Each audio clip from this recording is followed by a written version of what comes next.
yang lalu saya baca sebuah artikel, saudara ya, sebuah buku dan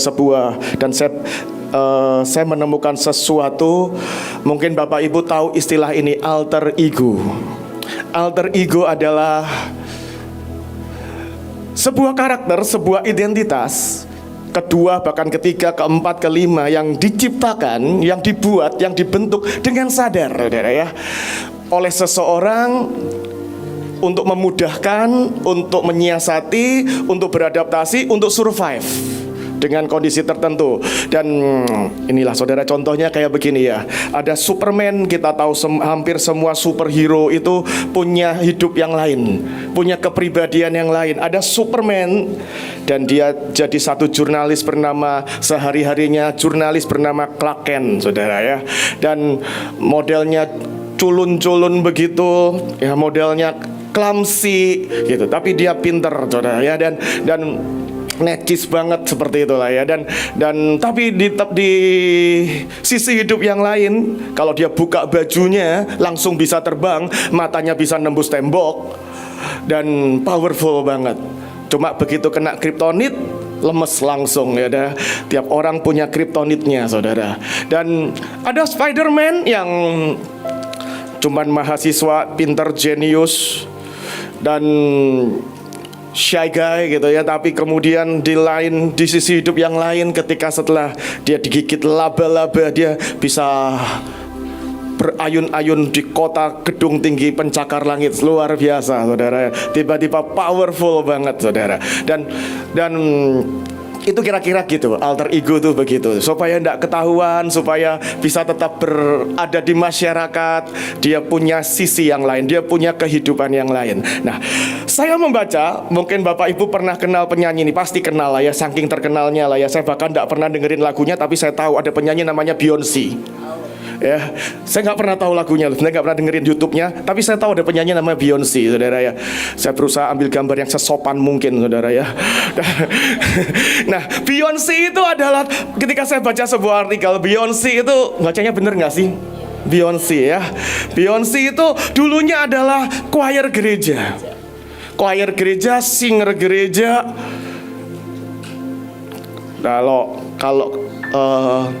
Kalau Kak Olvi itu kan penyanyi kafe jadi penyanyi gereja ya. Nah, ini kebalikannya. Dia dulu choir gereja, modelnya begitulah ya. Nice girls, gadis manis, muda, dan dia nyanyi di gereja. Dia ngomong begini, aku itu sebenarnya adalah seorang yang pemalu, pendiam, ya, sopan, behave. Dan kemudian ketika dia masuk ke industri musik, dia bilang, aku menciptakan satu karakter, menciptakan diriku yang lain. Dia kasih nama Sasha Fierce. Orang yang sangat energik, pemberani, bold, firm. Bahkan dia bilang sensual, dan karena ini yang menarik di industri ini, supaya aku bisa perform, supaya aku bisa maksimum to the top, dan seperti itu. Karena kalau dia datang dengan model cupu-cupunya itu, kurang laku, saudara ya, kurang nendang di industri itu. Dan kemudian suatu kali dia diinterview oleh Oprah, saudara ya, dan dia bilang begini, setelah album keempat, I kill Sasha. Aku nggak butuh lagi. Dia bilang gitu, saya nggak butuh Sasha Fierce lagi. I don't need her anymore. I kill her. Dan itu sudah menjadi diriku, ngeblend dalam diriku, dan inilah aku, saudara. Terakhir dia beli gereja, saudara. Wah, luar biasa, saudara ya. Dan tadi ketika saya baca artikel itu, tiba-tiba Tuhan tuh ngomong gini, sebenarnya yang dia bunuh bukan Sasha. Yang dia bunuh seorang anak muda, seorang penyembah yang dikaruniai suara ajaib, suara emas, suara malaikat. Dan itu yang dia bunuh sebenarnya. Nah, sadar tidak sadar, menurut saya banyak di antara kita itu punya alter ego, punya kepribadian yang lain, saudara. Saking, kalau kita ini kan hari-hari ini diajarin core identity, saudara. Menurut saya itu adalah identitas yang memang Tuhan tetapkan, Tuhan sematkan, Tuhan tanam, Tuhan create every single cells di hidup kita ini. Itu identitas kita untuk sebuah maksud, untuk sebuah tujuan, untuk sebuah purpose, untuk sebuah destiny. Tapi saudara, bahkan seringkali ada begitu banyak labels, begitu banyak bahkan pribadi yang kita create dengan sengaja dalam hidup kita, atau bahkan di-create orang lain dalam hidup kita. Seringkali kita bahkan gak kenal kok sebenarnya core identity-ku yang mana. Sebenarnya Tuhan itu bikin aku tuh yang seperti apa sih? Seperti itu saudara. 14 tahun yang lalu saya datang ke sini, ke Mahanaim. Ibu ketemu saya pertama kali. Saya, kalau ibu bilang tuh saya modelnya IT guy, culun ya kan. Dan ya seperti itulah. Dan mungkin hampir seumur hidup saya bahkan mengafirmasi, meyakini, melabel diri saya sendiri, meyakini benar-benar bahwa identitas saya seperti itu. Saya nggak bisa ketemu orang, saya nggak bisa bicara, saya nggak bisa ngobrol, antisosial. Jangankan bertemu ribuan orang begini, ngobrol face to face itu buat saya menakutkan. Dan saya mendefine diri saya sebagai IT guy, sembunyi di data center yang super cold itu saudara ya. Dan di belakang laptop saya berkata bahwa saya memang I am good at this. Saya hebat di sini, saya jago banget, saya sangat oke di situ. Saya memang ini talent saya, ini hidup saya, ini keahlian saya. Sebenarnya sesungguhnya saya cuma lagi sembunyi, saya cuma menyembunyikan diri saya supaya nggak ketemu orang kok. Kenapa? Saya tumbuh dengan banyak penolakan. Saya tumbuh dengan banyak penolakan. Dan orang itu jago untuk survive. Manusia itu cerdas. Manusia itu makhluk cerdas. Saya tumbuh dengan sangat banyak rejection dan penolakan.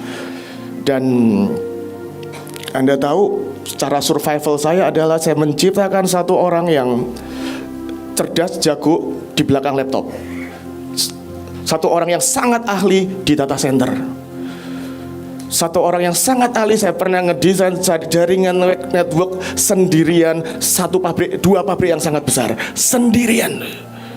Saya naik ke atas plafon sendirian. Dan itu zona nyaman, karena saya nggak perlu ketemu orang yang ujungnya ada chance penolakan, rejections. Dan saking lamanya saya di sana, saya pikir itu identitas saya. Saya pikir itulah diri saya. Dan saya bisa kemas dengan sangat luar biasa bahwa loh, Tuhan tuh kasih saya memang brilliant di sana. I'm good at this. I'm very good at my job. I'm very good at my job. Tapi sesungguhnya itu cuma sebuah cara survivals untuk tidak ketemu orang, untuk gak berjumpa dengan itu, ngelapis hidup saya bertahun-tahun. Saya bersyukur ada seorang pemimpin yang even from the first meet, dari hari pertama bertemu, ini bukan dirimu itu. Mestinya kamu tuh akan jadi gembala, akan jadi hamba Tuhan, akan jadi pendeta. Dan saya ngucap syukur. Dan hari ini saya masih kerja, saya masih ada pekerjaan dan masih ada di dunia itu, di dunia IT.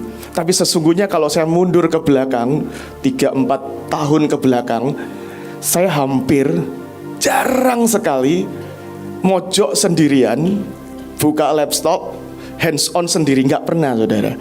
Saya kerjanya cuma sekarang ini 3-4 tahun ini nyuruh orang,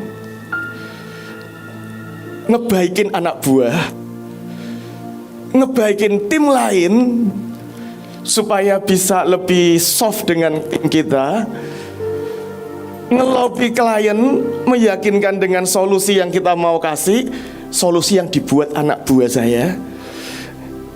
Dan saya lihat hampir, saya ini join satu project mungkin sudah 6 bulan, 3-4 bulan ya. Baru bulan lalu saya bikin user login ya.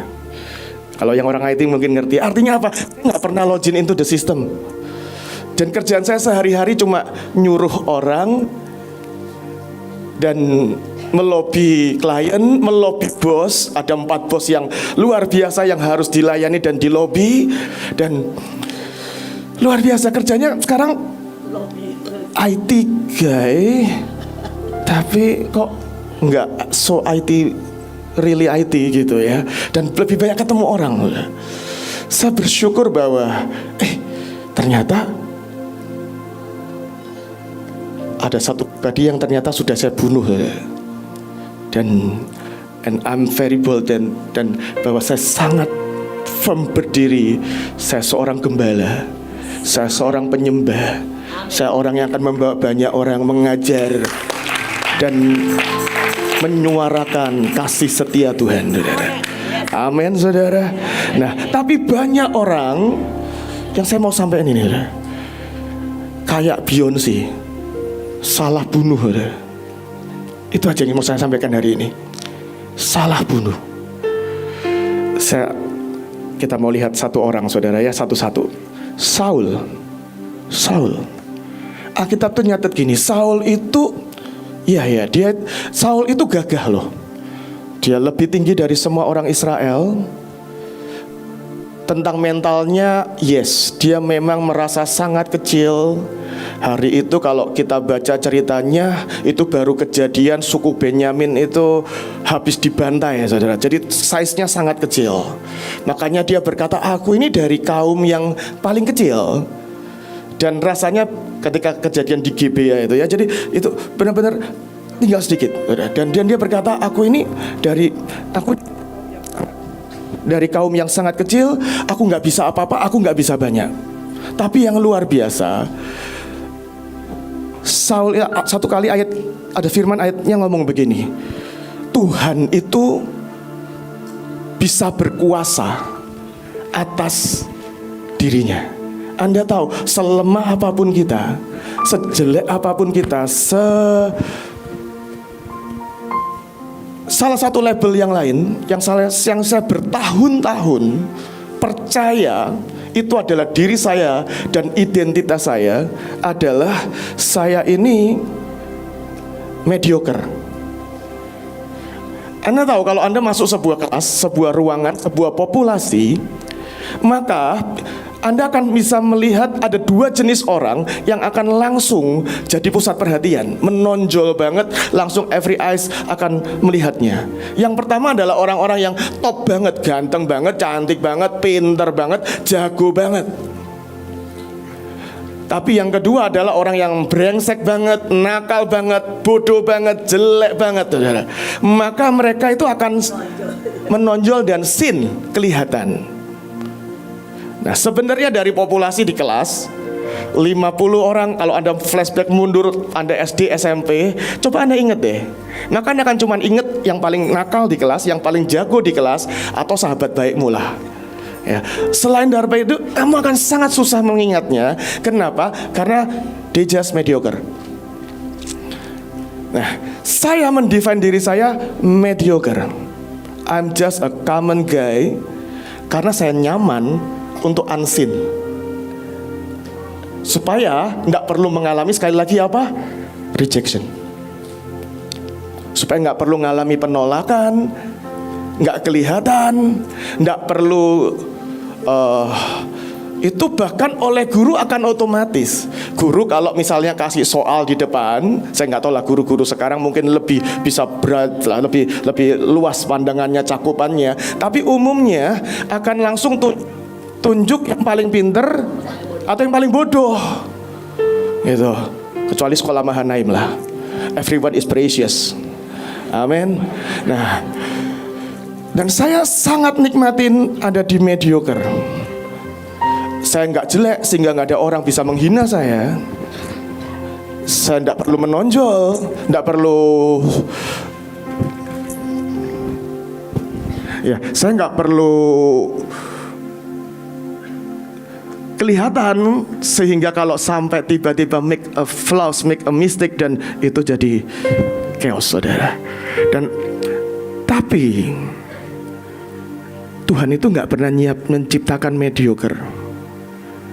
Tuhan itu menciptakan setiap orang itu dahsyat dan ajaib for a specific purpose, untuk sebuah tujuan tertentu.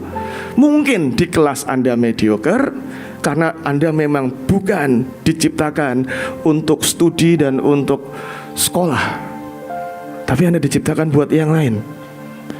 Tapi Tuhan tidak pernah menciptakan mediocre. Hari ini itu mungkin sebabnya ibu itu akan sangat susah bertahun-tahun nyeret saya, karena saya cukup puas. Saya jadi pendeta mediocre aja. Jemaat 300 I'm so happy, 500 I'm so happy.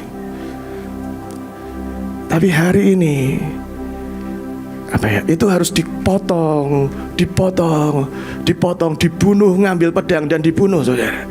Sampai saya ini bisa berdiri firm dan berkata, kejadianku dahsyat dan ajaib. Tuhan mau kita melompat, kita terbang. Tuhan mau aku terbang. Tuhan mau Hananiel cinta jadi besar, jadi berkat, lebih baik lagi, lebih besar lagi, dan menjadi tempat pusat lawatan, pusat penyembahan, orang datang untuk ketemu Tuhan. Dan sekali lagi saya mau berkata, bahkan mediocre itu kan gak jelek ya. Yang saya mau sampaikan ini loh, mediocre itu not bad, tapi not good enough, gak cukup baik, dan harus dibunuh, harus dihabisi dari hidup kita. Roh mediocre itu. Nah, balik ke Saul, saudara. Saul itu dia memang mentality, dan di dalam sini mungkin ndak clever enough lah. Orang dia itu mungkin anak papa banget, anak mama banget lah ya. Keluar rumah ndak mbak duit saja. Padahal orang kaya. Sampai mau ketemu Samuel minta duit sama pembantunya. Ini orang yang mau perjalanan jauh, nggak punya preparations, nggak smart enough, saudara.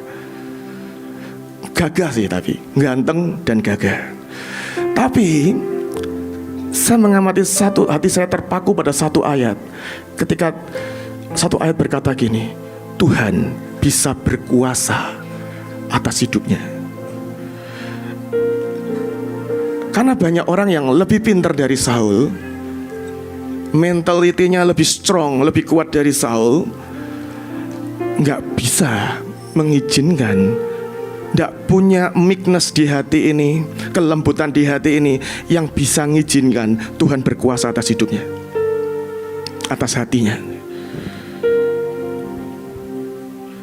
Dan selama dia mengizinkan Tuhan bisa berkuasa, take control atas hidupnya dia, semua ketidakcakapannya dia, semua kekurang pinterannya dia nggak jadi masalah. Nggak jadi masalah. Dia maju perang, dia menang loh. Dia bawa pasukan yang tidak punya pedang, cuman dia punya pedang, bisa menang loh. Ternyata ketidakcakapan, kemediocres, kelemahan kita ternyata nggak jadi masalah selama kita punya hati, punya sebuah kepribadian yang bisa mengizinkan Tuhan take control dan berkuasa atas hati dan hidup kita. Itu sebuah sisi Saul yang menurut saya menjadikan dia seorang raja. Tapi satu titik, ada sisi yang lain yang selalu pengen acceptance dari rakyat, pengen dihormati, pengen dijunjung tinggi.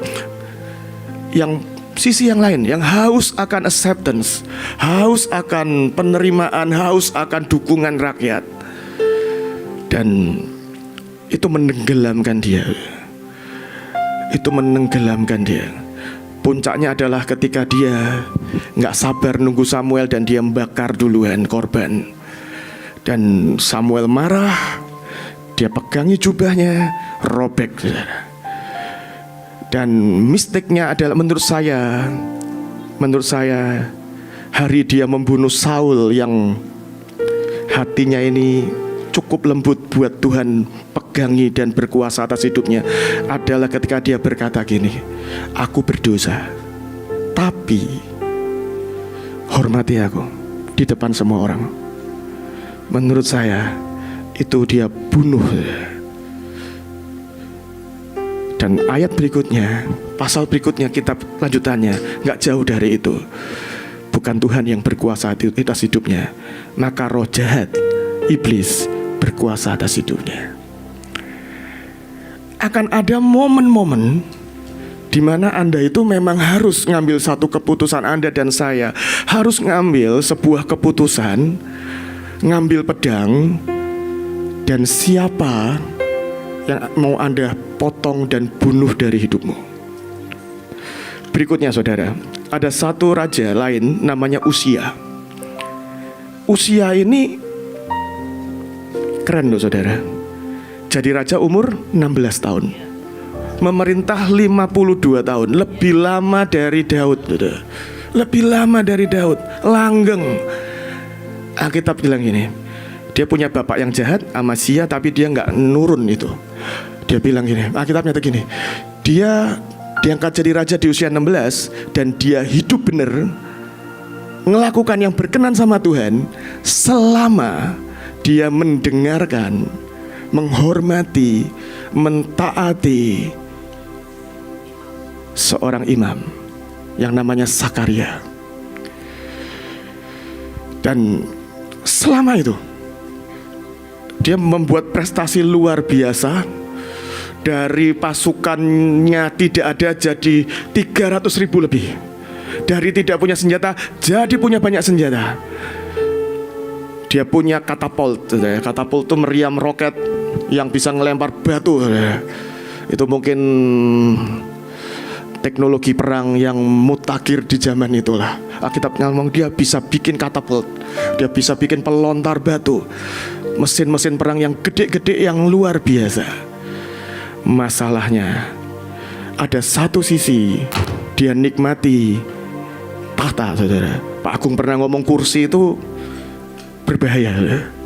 Kursi itu berbahaya. Bukan kursi, tapi fungsi. Tapi kursi itu berbahaya, saudara. Kursi itu sangat berbahaya. Saya ingat sekian tahun yang lalu pertama kali saya jadi gembala, ditunjuk jadi gembala yang sangat shocking banget lah ya. Hari Minggu berdinas, Sabtu di green room jam 2 jam 3 baru tahu. Saudara. Dan di hari Dewan, hari pertama saya jadi gembala, pulang turun mimbar, dan saya dicegat satu orang, saudara. Saya dikuliahin mungkin 1,5 jam itu mungkin ya. Dikuliahin tentang kamu jadi pendeta tuh mesti begini, mesti begitu, mesti begini, mesti begitu. Saya dengerin dengan rendah hati, kuping panas. Jujur saudara, kuping panas, rendah hati saudara. Tapi saya tahu saya anak bawang, anak baru lah. Anak baru. Malam sebelumnya saya itu berdoa, Tuhan, jadi gembala, jadi pendeta itu gimana sih caranya? Aku ini tidak bisa ketemu orang, kok disuruh jadi gembala. Dan Tuhan itu baik. Tuhan coba ngajar gini saya, kamu bisa doa berkat kan? Apalin aja doa berkat. Tugasnya pendeta doa berkat, ya kan? Mudah, bisa. Ya, berkat itu coba dari Bapa, Putra, dan Roh Kudus masuk dalam hidupmu semua, pulang. Dah. Dan Tuhan tuh baik lah. Dan saya dikuliahin 1,5 jam, panjang lebar. Jadi pendeta mesti begini, nanti kamu mesti begini, mesti begini, mesti begitu, mesti begini, mesti begitu. Dan saya dengerin sampai di rumah, orang yang sama telepon lagi, saudara. Another story 1,5 jam. Sekali lagi kuping panas sih, nempel telepon terus, kuping panas. Tapi saya bener-bener gak hard feeling, saudara. Saya bisa dengerin.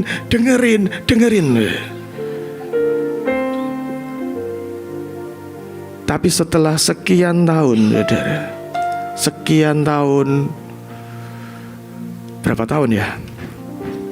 Dari 2013, 10 tahun. Setelah 10 tahun, saya yakin kalau ada orang yang semacam itu mulai yang sama, saya rasa saya nggak bisa ngerespon yang sama. Jangan dicoba sih, jangan bawa saya dalam pencobaan. Jauhkan saya dari yang jahat. Tapi saya rasa kalau saya harus mengalami yang sama, mungkin yang keluar begini sih. Kalau Bapak ngerti kenapa Bapak tidak buka gereja, yang keluar mungkin itu. Tapi sekali lagi, jangan bawa saya dalam pencobaan. Jauhkan saya dari yang jahat ya. Nah, tapi apa sih itu?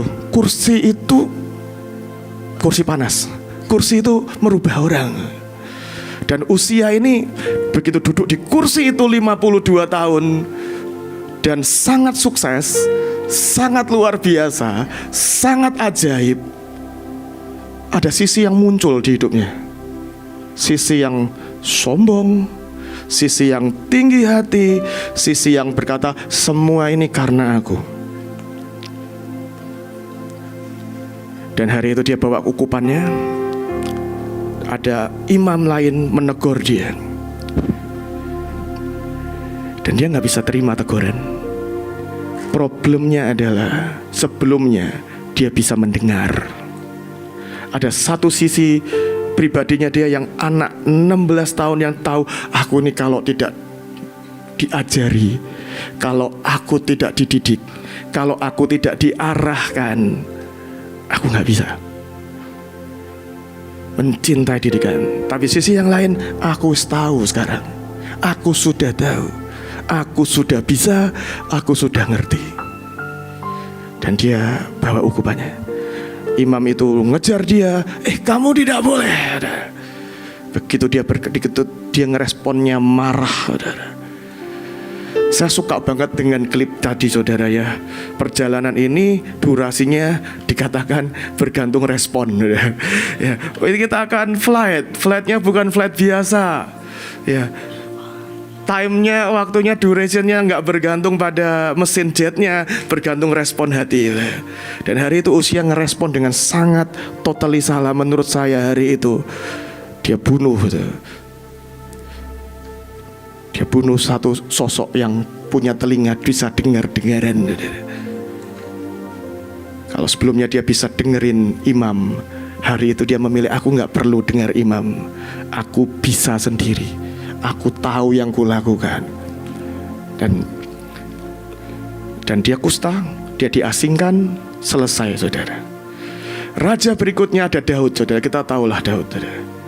Nah, Daud ini, saya akan langsung stop di sini lah.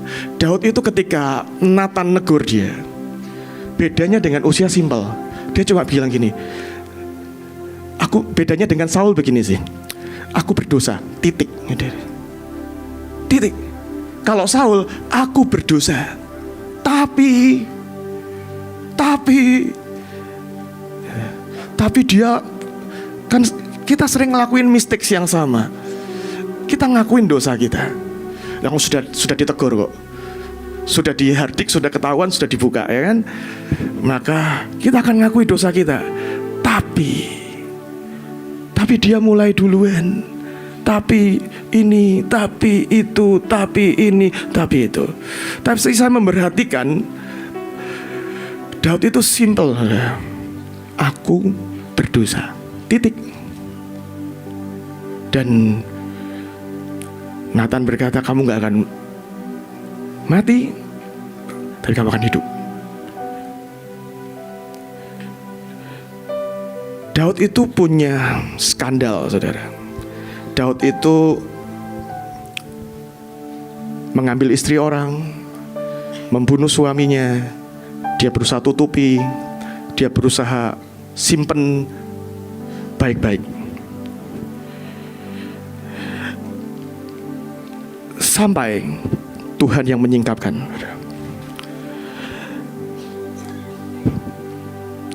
Joshua Joshua tidak ada ya, tapi berapa waktu yang lalu khotbah di Hananel Cinta dan nyampein sesuatu yang baik lah. Saya coba sampaikan, rangkumkan gini. Reputasi itu tidak sama dengan karakter kita. Nggak sama, saudara. Reputasi itu apa yang dikenal orang tentang diri kita. Dan 5 tahun ke belakang kalau Anda search nama saya, itu keluarnya dunia IT, saudara. Lebih banyak dunia IT. Hari ini kalau Anda search nama saya, isinya khotbah semua, saudara. Dan tapi Jos ngomong gini, reputasi itu orang yang apa yang orang kenal tentang engkau. Tapi kalau kalau Anda mau tahu reputasi saya, Anda Google saya. Tapi kalau Anda mau tahu karakter seseorang, masuk ke Instagramnya, masuk ke menu apa ya, Explore, gitu ya. Maka Anda akan tahu gambar apa yang muncul di sana. Itu yang dia liatin tiap hari. Anda tahu orang seperti apa dia. Karakter muncul di situ. Karakter muncul di, kalau ini kan orang zaman modern semua ya, karakter akan muncul di browsing history. Karakter akan muncul di tempat yang tersembunyi. Dan Daud pun punya karakter yang buruk. Daud pun punya skandal yang dia pingin tutup rapat. Dan seringkali apapun yang kita pengen sembunyikan dari orang lain, yang kita tidak mau orang tahu, itu sesungguhnya satu pribadi yang kita mesti take out dari hidup kita. Hari itu Daud memutuskan dengan simple berkata, aku berdosa. Udah, aku berdosa. Tindakan lanjutannya dia bikin mazmur, saudara, menceritakan semua dosanya, semua pertobatannya. Dia bahkan tulis dengan detail kenapa sih dia jatuh gitu. Makanya kita bisa tahu, oh gara-gara pergantian tahun tidak mau perang, ya kan? Oh ternyata iseng-iseng ngeliatin orang mandi. Jadi tapi kita nggak akan tahu itu kalau Daud tetap memutuskan menyembunyikannya, nggak menceritakannya. Kita nggak akan tahu kok.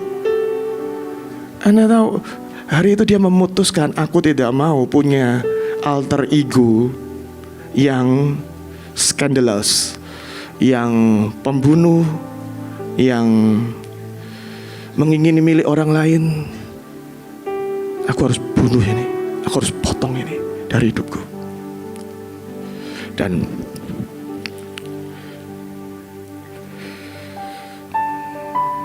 setiap orang akan selalu punya sisi seperti itu. Ada Esau. Esau itu gagah. Esau itu mewarisi bapaknya kegagahannya, hard worknya, kemampuan perangnya. Dan dia seseorang yang sebenarnya seandainya dia tidak salah milih, saudara, sehari ini kita mungkin ngomongnya ala Abraham, Ishak dan Esau. Kalau dia nggak salah bunuh, saudara, mungkin hari ini kita akan ngomongnya ala Abraham, Ishak dan Esau. Tapi seorang yang gagah hari itu ada punya sisi yang lain, sisi yang ceritanya begini, I want it and I want it right now. Aku pengen ini dan aku harus dapat dan aku mau ini sekarang. Itu sebenarnya dia potong semua warisannya dan semua jatahnya, semua destininya ketika dia berkata gini, kalau berikan aku yang merah-merah itu, kalau aku tidak makan itu aku mati. Toh bentar lagi kalau kamu tidak kasih aku makan itu aku mati. Apa gunanya hak kesulungan? Salah bunuh, saudara. Salah bunuh.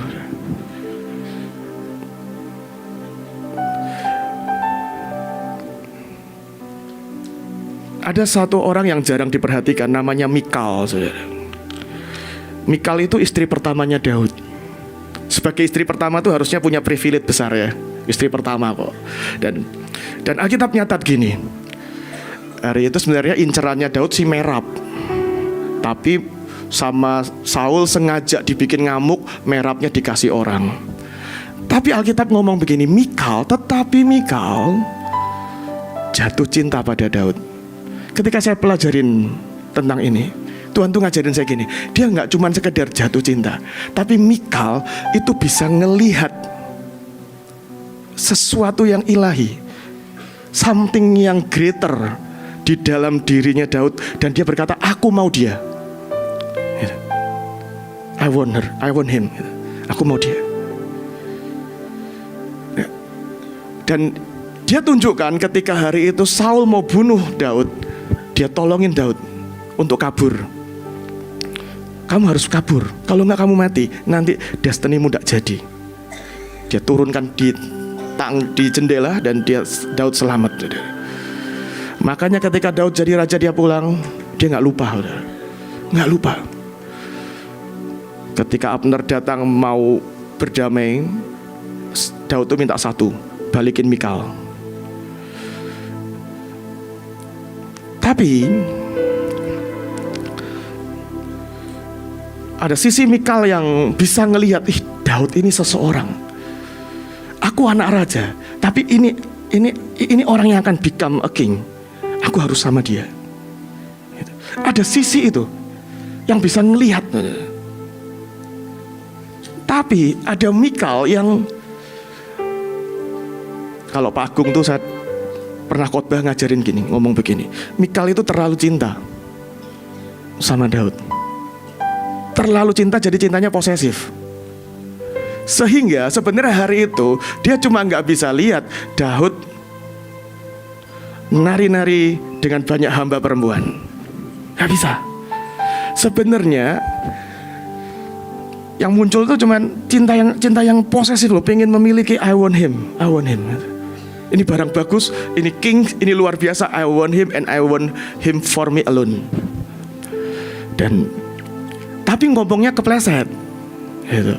Dan ngomongnya nggak tepat. Ngomongnya waktunya salah. Pas lagi Daud lagi nyenengkannya Tuhan, dia ngomongnya salah. Pas lagi hadirat Tuhan, kabut Tuhan, lagi wow amazing di tengah-tengah mereka, ya, setiap 6 langkah mempersembahkan korban. Pas lagi Daudnya lagi nyanyi songs of worshipnya dia ngomongnya nggak dijaga, kelakuannya nggak dijaga, masih merasa I am princess yang bisa ngapain aja, yang bisa ngomong apapun. Anda tahu, kita mesti watch out dengan kelakuan kita. Kita kan makin sering sidang ilahi ya, makin sering ya. Dulu sidang ilahi itu sekian bulan sekali. Sekarang Tuhan mau masukkan kita ke sidang ilahi, maka 10 menit kemudian sidang ilahi mood. Anda tahu, makin kita mesti waspada dengan mulut dan kelakuan kita. Saya perhatikan semua contoh yang tadi saya sebutin. Most of them itu memberikan respon, memberikan reaksi yang keliru, yang salah ketika ada di hadapan Tuhan. Usia itu pas lagi nyembah, lagi di rumah Tuhan, lagi hadirat Tuhan kuat, dia bereaksi salah, marah. Saul bagaimanapun itu lagi sidang ilahi, pertemuan raya se-Israel, dan dia salah motong. Semakin kemari, semakin kita ini dikasih Tuhan privilege untuk makin dekat tahta, makin banyak direndam dengan hadirat, makin sering ditarik masuk dan menentukan banyak hal dalam sidang ilahi. Kita ini mesti semakin alert, hati-hati dengan setiap kata-kata, setiap tindakan, setiap sikap yang kita omongin. Karena itu bisa sangat fatal, saudara. Sangat fatal. Dan Ada satu tokoh yang luar biasa, saudara, namanya Samuel, saudara. Samuel ini suatu kali ketika dia sudah mau selesai, saudara, ya, di ujung selesailah dia ngomong begini, "Di sini aku berdiri. Berikanlah kesaksian menentang aku di hadapan Tuhan dan di hadapan orang yang diurapinya. Lembu siapa yang telah kuambil? Keledai siapa yang telah kuambil? Siapakah yang telah kuperas? Siapa yang telah kuperlakukan dengan kekerasan dan tidak adil? Dari tangan siapakah ku terima sogok sehingga aku harus tutup mata? Aku akan mengembalikannya kepadamu." Jawab mereka, "Engkau tidak memeras kami, dan engkau tidak memperlakukan kami dengan kekerasan, dan engkau tidak menerima apa-apa dari tangan siapapun." Anda tahu ini a man of integrity, saudara. Satu orang yang punya integritas. Durasi pelayanan dia itu panjang banget loh. Panjang sekali loh, dari 3 tahun mendengar suara Tuhan. Panjang sekali. Tapi di ujung pelayanannya dia bisa ngomong gini, selama aku melayani kalian, aku apa pernah sengaja atau tidak sengaja ngerugiin? Kalau ada, bicaralah, aku akan ganti. Aku akan minta maaf dan aku akan mengganti. Sekian puluh tahun. Dan seluruh bangsa itu berkata, nggak ada satupun yang berkata, "Kamu nggak pernah jahat sama kami. Nggak pernah, nggak adil, kau tidak pernah melakukan yang buruk." Ini seorang yang a man of integrity kalau menurut saya. Saya berdoa, saya berharap di ujung pelayanan saya nanti saya bisa ngomong yang sama kayak Samuel. Tapi rasanya kok sulit, saudara. Kayaknya sejauh ini aja saya udah banyak lot of mistakes gitu ya, saudara ya. Seperti itu, saudara. Tapi integritas itu adalah ketika kita ini di gereja dan di rumah sama. Ketika yang kita ajarkan, yang kita percayai, kita lakukan.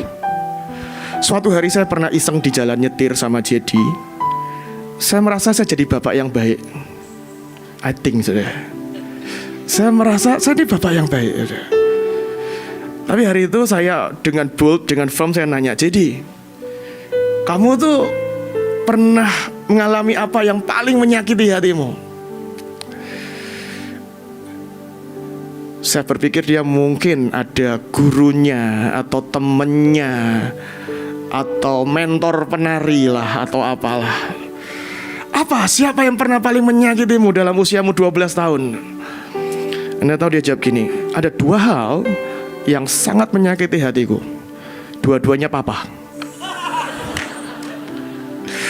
Dia bisa cerita dengan detail, "Satu kali waktu aku usia sekian." Saya udah lupa ceritanya, saudara. Perlu dipanggil, gak usah lah. Gak usah, janganlah. Tapi dia bilang ini, "Ada 2 peristiwa dalam hidupku selama 12 tahun ini yang sangat menyelukaiku, sangat menyakitiku." Dan dia mulai nangis, saudara. Anda tahu lah ya. Dan semua gara-gara papa. Semuanya papa, melibatkan papa. Anda tahu. Dari situ saya tahu, makanya saya bilang, kayaknya saya nggak berani kayak Samuel, saudara. Kayaknya saya mungkin belum melakukan di rumah seperti yang ayah saya khotbahkan tentang parenting. Tapi saya bersyukur dengan momen itu. Dan saya berkata, "I'm so sorry. Papa minta maaf." Kita berpelukan di mobil, itu boys day out, saudara ya. Dan kita pelukan dan kita tangis-tangisan. Yang mau saya sampaikan adalah kita ini pahlawan-pahlawan, kita ini pasukan terdahsyat. Kita ini pasukan terdahsyat. Kita ini mesti punya sebuah impian jadi kayak Samuel. Orang-orang yang punya integritas. Dan itu dimulai dari mana? Di ruangan-ruangan yang orang gak tahu, di kejadian-kejadian yang orang lain gak tahu, jemaat tidak tahu, murid kita tidak tahu. Saya bisa memilih menutup cerita inilah saudara ya, dan Anda akan tetap melihat saya good father, a good father. Tapi kita mesti belajar nata hidup kita, bukan cuma nata khotbah kita. Kita mesti belajar nata activity kita di handphone ini, nggak cuma nata song list kita ataupun nata tarian kita, supaya kita benar-benar suatu hari orang bisa kasih testimoni, Tuhan bisa kasih testimoni. Saya baca satu buku, ada seorang hamba Tuhan yang saya lagi suka banget, namanya Craig Groeschel, saudara. Dia yang gerejanya yang membuat YouVersion, saudara, yang Alkitab banyak kita pakai. Dan dia cerita seperti ini. Dia dulu seorang atlet, guru tenis. Dia cari duit ekstra dengan jadi guru tenis untuk anak-anak kecil. Nah, untuk bikin latihan itu jadi lebih exciting, maka dia selalu ngomong gini, ayo siapa yang bisa kalahkan aku, saya kasih raket ini. Dia punya raket yang sangat bagus, raket yang sangat mahal. Nah, dan supaya membuat itu lebih seru, sebenarnya dia nggak mungkin kalah ya, dia gurunya, dia jago banget, dan itu anak teenager yang mungkin 20 cm lebih pendek dari dia, 30 cm lebih pendek dari dia. Dan untuk bikin itu lebih seru, seringkali dia sengaja pura-pura tertinggal scoresnya gitu. Jadi terus kemudian dia akan mulai jago dan menang, saudara. Nah, suatu kali dia sengaja bikin anak didiknya itu unggul jauh 8, dia mau sampai skor 10 begitu kira-kira. Udah unggul jauh 8-0, saudara. Dan dia kejar, saudara. Dia kejar sampai 8-sama, tinggal 2 poin lagi. Yang sangat dia nggak duga, tiba-tiba itu pukulan anak didiknya itu bleset, saudara. Bleset nggak kena dengan tepat. Tapi kalau bleset itu kadang-kadang untung-untungan lucky ball itu bisa kena net, terus gulir, saudara, dan masuk. Itu udah nggak mungkin ditangkap, saudara. Dan bisa terjadi 2 kali berturut-turut. Jadi dia kalah. Maka anak muridnya itu berkata, hore, aku menang, aku dapat raketmu. Dan hari itu dia di hatinya tuh kepikir gini, oh ya, tapi kan aku gak bilang raket yang ini, aku punya raket yang lain. Tapi kemudian Tuhan bicara, jadilah orang-orang yang mulutmu bisa dipegang, kamu tahu yang kamu maksud yang itu. Dia kasih, saudara. Dia kasih. Sekian puluh tahun yang kemudian, dia gembalain satu gereja. Gerejanya gede banget hari ini. Dan suatu kali ada satu anak muda nyegat dia di pintu. Dia bilang gini, Pastor Craig, do you know me? Kamu tahu aku enggak? Aku tidak tahu siapa kamu.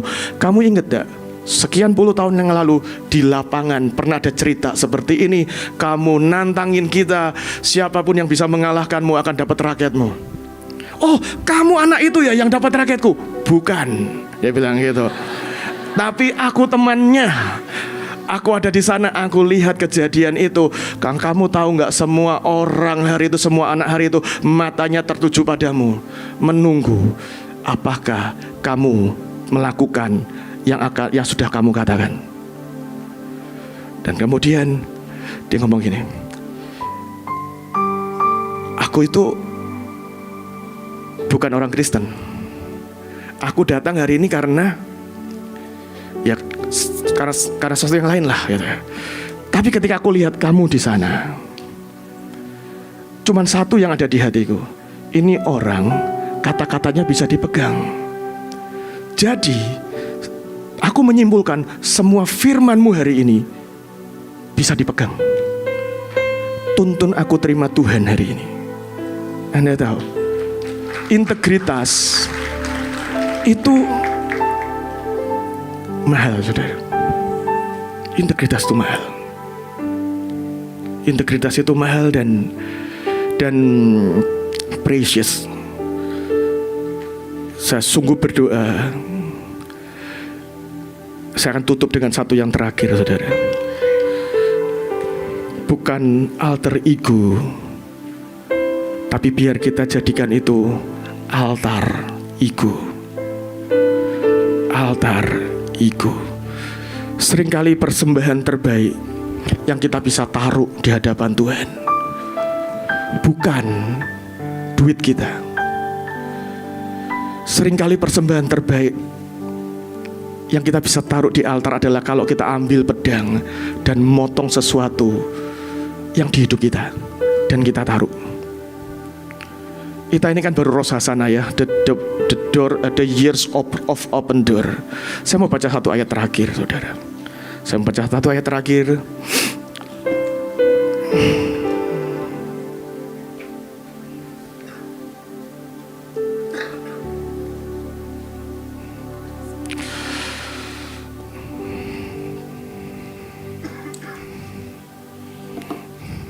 Keluaran 32 ayat 25 sampai 26. Ketika Musa melihat bahwa bangsa itu seperti kuda terlepas dari kandang, sebab Harun telah melepaskannya sampai menjadi buah cemooh bagi lawan mereka.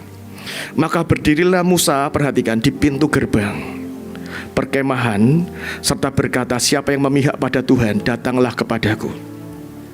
Lalu berkumpullah kepadanya seluruh Bani Lewi. Berkatalah ia kepada mereka, beginilah firman Tuhan Allah Israel, baiklah kamu masing-masing mengikatkan pedangnya pada pinggangnya, dan berjalanlah kian kemari melalui perkemahan itu dari pintu gerbang ke pintu gerbang lain, dan biarlah masing-masing membunuh saudaranya dan temannya dan tetangganya. Ada satu cerita yang terjadi di sebuah pintu yang terbuka. Hari itu Musa turun bawa loh batu, dan perintah itu sudah dilanggar di hari pertama. Musa melihat bahwa bangsa itu liar banget seperti kuda lepas dari kandang karena Harun melepaskannya. Dan di pintu gerbang itu Musa bilang, ambil pedang. Siapa mau? Musa bilang ini, hari ini kamu pilih deh. Kamu pilih Tuhan atau mau pilih keliaranmu yang seperti kuda lepas dari kandang, yang dibiarkan sama Harun. Kamu pilih deh. Saya ingat banget ketika menjelang Rosh Hashanah itu 15 tahun tempat ini disuarakan itu berkali-kali, akan ada waktunya, ini masanya di mana yang kita tidak bisa abu-abu.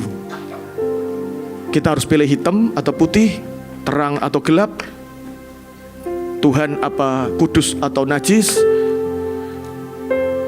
Tuhan atau kedagingan kita dan semua keliaran kita, keliaran yang di jiwa kita, yang ada di ego kita. Dan di pintu gerbang itu, kalau kita pilih Tuhan, maka kita harus ngambil pedang dan motong apa sih? Motong keliaran kita dan ditaruh di mezbah. Itu altar ego, saudara. Itu altar ego. Kita nggak perlu punya altar ego yang membuat kita di gereja, di tempat ini, dan di rumah, dan di mana saja berbeda. Di chattingan berbeda, di medsos Instagram kita beda, di Facebook kita berbeda. Beberapa sekian tahun yang lalu, saya pernah ngobrol dengan salah satu tim pelayanan saya, seorang yang saya sangat andalkan sebenarnya, membantu saya sangat banyak. Dan dia cerita, di gereja dia terlihat sangat oke lah, sangat oke, sangat helpful, sangat menolong, sangat mengandalkan dia. Tapi puji Tuhan, hari itu dia bikin satu pengakuan. Dia berkata, Van, aku maintain sebuah different life. Dan dia berkata, aku ini suka kepijet plus-plus. Kita tangis-tangisan, kita doa. Dan dia berkata, aku memutuskan, doain aku memutuskan untuk motong ini dari hidupku. Dan aku tidak mau lagi. Dan Akan selalu ada hari seperti itu. Akan ada selalu momen-momen seperti itu yang kita harus mengambil pedang dan motong hidup kita, naruh di mezbah. Tuhan, aku tidak mau hidup amfibi begini. Aku mau jadi a man and a woman of integrity. Aku mau menghidupi yang kukhotbahkan. Aku mau menghidupi lagu yang kunaikkan. Mari kita tutup mata, saudara.